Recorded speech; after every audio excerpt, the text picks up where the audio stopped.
Nggak dibedakan, bukan hanya kepala saja ya, kita punya rambut di mana saja, mungkin ada tompel di sini besar yang berbulu, harus semua juga kena itu dan sebagainya, janggut, kumis dan sebagainya. Wala bainal khafifati minhu wal kathifi, dan tidak ada perbedaan antara rambut tebal ataupun tipis. Kalau wudhu kan, kalau janggut itu tebal cukup kena doang, dak dalam dia kena. Tapi lamun tipis wajib terkenaan. Paham nih? Kemarin kan udah kita bahas kalau wudhu. Kalau wudhu kita rambut jenggot kayak begini nih harus kena ini. Tapi kalau jenggotnya itu besar, cukup sudah jenggotnya aja walaupun nggak kena ini. Ukurannya tebal tidaknya jenggot itu bisa dilihat, orang tuh ngelihat nggak ginian kita. Kalau nggak ngelihat saking tebalnya berarti cukup begini kan. Tapi kalau mandi tetap wajib kan kena. Kalau mandi itu wajib, gak istilah tebal tipis, tetap harus semua kan kena rambutnya sampai ke kulitnya. Paham ya? Karena ini mandi wajib. Wa sya'rul al-masburu wa sya'ru al-masburu illam yasil al-ma'u ila batinhi illa binaqdihi wajaba naqduhu. Adu ala rambut terpunjong, rambut punjongan, walaupun tebi kadang-kadang perempuan kan malas mandi ini sambil punjongan. Nah, kalau punjongan ini tidak akan bisa memasukkan air atau meresapkan air ke kulit kepala kita ini tanpa dibuka, kok dengan punjongan ini kok air nggak bisa masuk ke dalam, maka wajib membukanya. Jadi kalau istri kita mandi wajib dia pakai punjongan, kok kayaknya ini nggak bisa masuk ini air ke dalam kulitnya ini karena punjongan ini, maka wajib hukumnya dilepas punjongan itu. Wajaba naqduhu, wajib melepasnya supaya air kan mengenai kulit, bukan kepala, harus kulit kepala ini juga kan kena. Jadi jangan sampai ada satupun sehelai rambut yang tidak kena basuhan ketika mandi wajib. Maka kita tidak boleh potong kuku, potong rambut kalau kita sedang janabah. Kalau seumpama terpaksa potong kuku, ikuti bawa itu nanti pas kita mandi itu rambut atau kuku itu. Makanya jangan potong kuku pas kita mandi janabah, karena itu nanti bahaya itu. Jangan cukur juga pas mandi janabah, di mana mandi balik wahna gunting, karena itu harus disucikan juga, harus dia kena suci. Dalam hadis disebutkan, diriwayatkan oleh Sayyidina Ali, man taraka mawdi'a sya'ratin min janabatin lam yasilha ma'an fa'alallahu bihi kada wa kada binnar.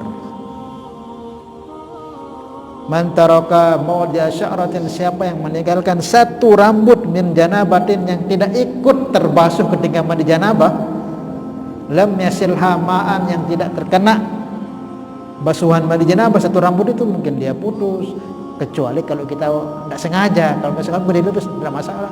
Ini kalau rambut sengaja bergunting harus ikut mandikan. Kok ada satu rambut nggak ikut kena mandi janabah, fa'alallahu bihi kadza wa kadza finnar, maka Allah akan menyiksanya seperti ini di neraka dengan sebab satu helai rambut itu. Paham ya maksudnya ya? Bukan rambut saja, kuku dan sebagainya. Maka jangan nyisir dulu, jangan potong kuku dulu, jangan potong rambut dulu kalau belum selesai mandi janabah. Kalau tempat terpaksa, ikuti pas mandi itu basahin dia, terus buang. Kalau enggak seperti ini dituntut, nanti akan dihukum seperti ini di neraka oleh Sayyidina Ali.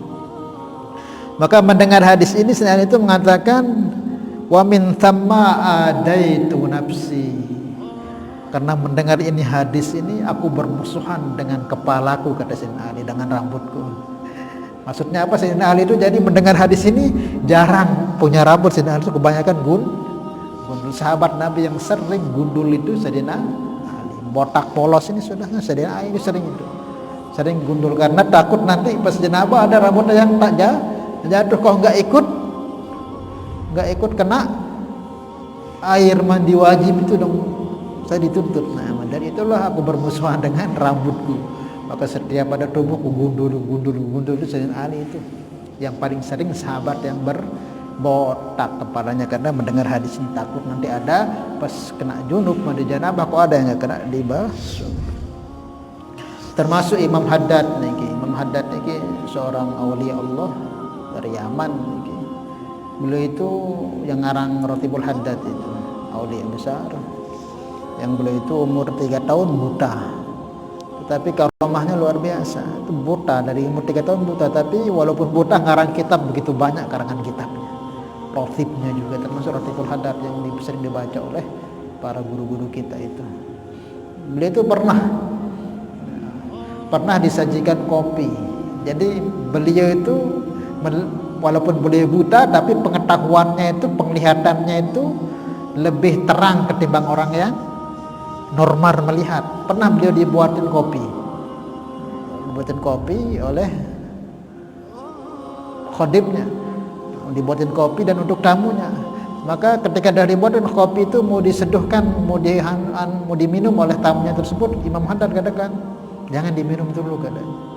Ada lalatnya di situ. Padahal beliau buta kan. Dan yang ngajikan itu ngelihat, kenapa dia nggak lihat ada lalat, dan yang minum itu kenapa ada lihat. Malah Imam Haddad yang buta, jangan diminum dulu. Kamu lihat di situ ada lalatnya.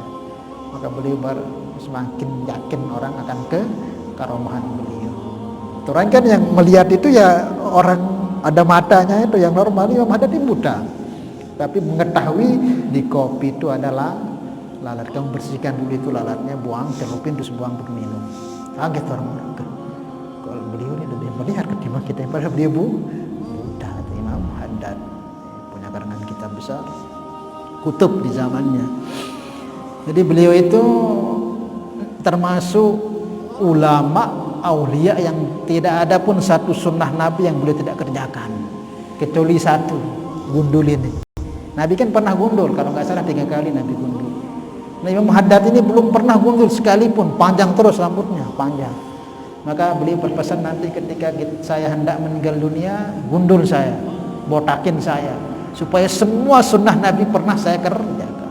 Maka ketika beliau sekarat mau meninggal itu digundul saya, katanya. Saya takut nanti meninggal ada pernah sunnah Nabi yang saya tidak kerjakan. Maka ketika beliau wafat itu digundul supaya sempurna sunnah Nabi dikerjakan. Itu orang-orang dahulu, para aulia zaman dahulu. Wallahu a'lam bishawab. Nah, kita lanjutkan sedikit lagi. Wajib makanya rambut apa itu jangan dipotong dulu. Kalau seumpama kelihatan jatuh, kita ambil, nanti kita mandikan bareng dengan kita. Wal muradu bi basyarati zahiru jildi wa yajibu ghuslu ma dhahara min samakhi dhunaihi. Nah, wajib hukumnya ini membersihkan telinga-telinga ini. Ini bagian luar ini wajib hukumnya. Kemudian